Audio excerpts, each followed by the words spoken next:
नमस्कार, मैं Sumant. Welcome to Kalpavriksh IAS. Session 8 है डेली एमसीक्यू सीरीज़ का।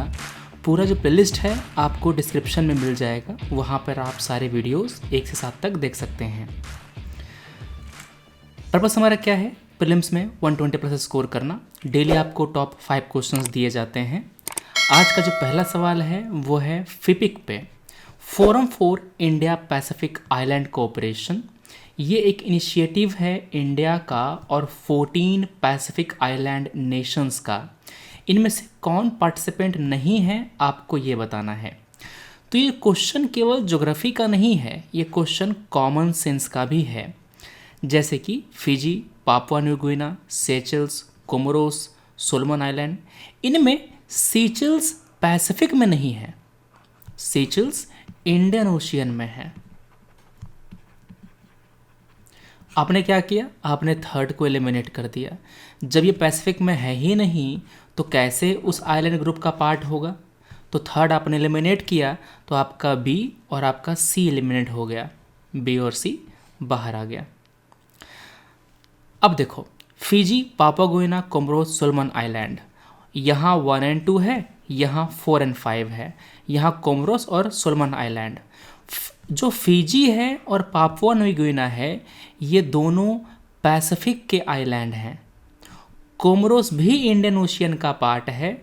अगर नहीं पता होता तब भी आप रिस्क लेकर के केवल 1 और 2 ही मारते। वैसे मैंने पहले बता दिया है कि जब आप 2 ऑप्शन एलिमिनेट कर चुके होते हैं तो ऑप्शन छोड़ के नहीं आना है, टिक लगा के आना है, क्योंकि आंसर सही होने की प्रोबेबिलिटी क्या हो गई है? 0.5, 50% हो गई प्रोबेबिलिटी।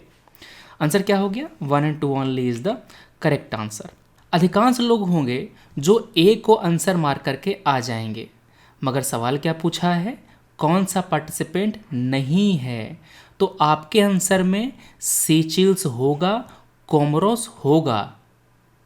समझ गए? तो आपके आंसर में 3 और 4 दोनों होंगे, और 3 और 4 दोनों केवल एक ही ऑप्शन में है, सी। इसलिए C will be the correct answer. Seychelles और कोमोरोस फिपिक का पार्ट नहीं है, तो सी करेक्ट आंसर हो जाएगा। सवाल को ध्यान से पढ़ना है, कहाँ पर नॉट लिखा है, कहाँ पर नॉट नहीं लिखा है, ये बातें याद रखनी है।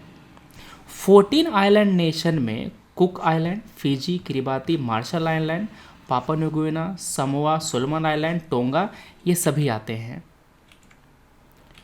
अगला सवाल है comprehensive nuclear test ban treaty के ऊपर। ये मिलिट्री और सिविलियन दोनों पर्पस के लिए न्यूक्लियर एक्सप्लोजन को बैन करता है।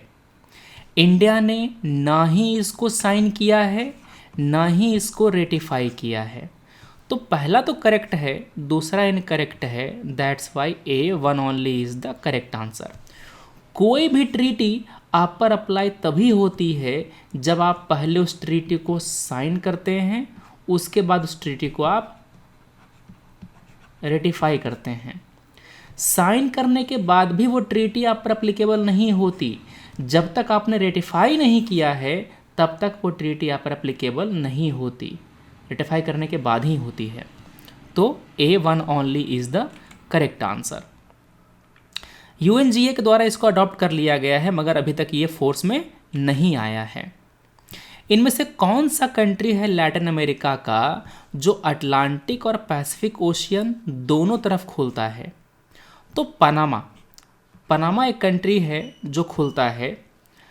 और देखो यहाँ पर ये है पनामा, ये ओपन करता, ये टच करता है इधर अटलांटिक को भी और इधर पैसिफिक को भी। क्लियर है? चिली भी इधर पैसिफिक को टच करता है और इधर अटलांटिक को टच करता है। समझ गए? यहाँ पर जो कोलंबिया है, कोलंबिया यहाँ टच करता है पैसिफिक से और यहाँ टच करता है अटलांटिक से। तो पनामा हो गया और कोलंबिया हो गया चौथा। वेनेजुएला केवल और केवल अटलांटिक को ही टच करता है, तो वेनेजुएला कट गया। इक्वाडोर ये केवल और केवल पैसिफिक को ही टच करता है, इसीलिए दूसरा एलिमिनेट हो गया। तो 1 और 4 इज द करेक्ट आंसर। यहाँ पे अटलांटिक और पैसिफिक दोनों को टच करने वाले कंट्रीज कौन कौन से हैं?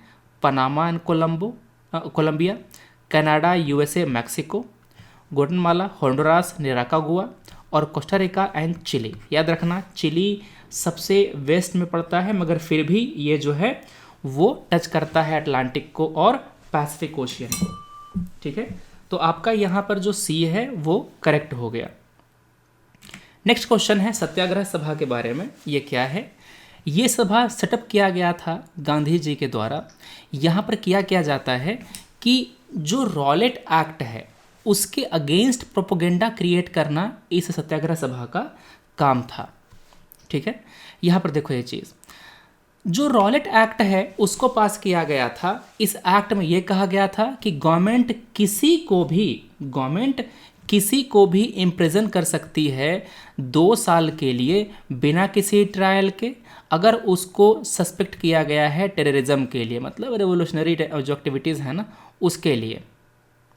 1919 में गांधी जी ने सत्याग्रह सभा को फाउंड किया और मेंबर्स ने प्लेज लिया कि वो इस एक्ट को डिसोबे करेंगे, वो कोर्ट अरेस्ट देंगे और जेल में जाएंगे।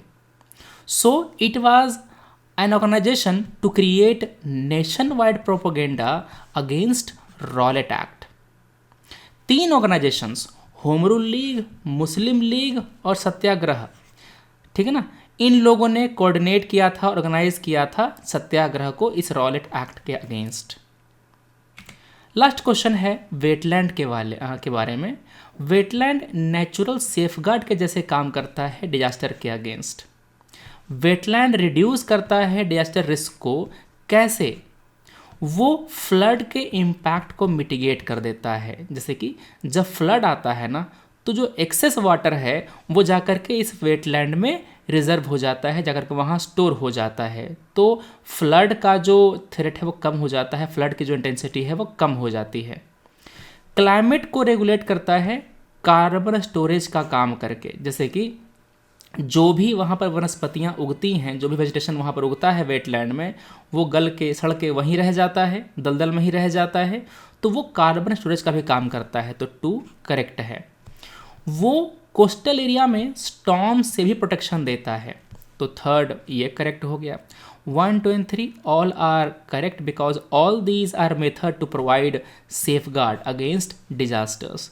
तो D is the correct answer. 1, 2 and 3 तीनों सही हैं। तो ये हुए हमारे आज के 5 सबसे इंपॉर्टेंट क्वेश्चंस। हम मिलेंगे कल अपने अगले वीडियो में। Thanks for watching, take care, जय हिंद।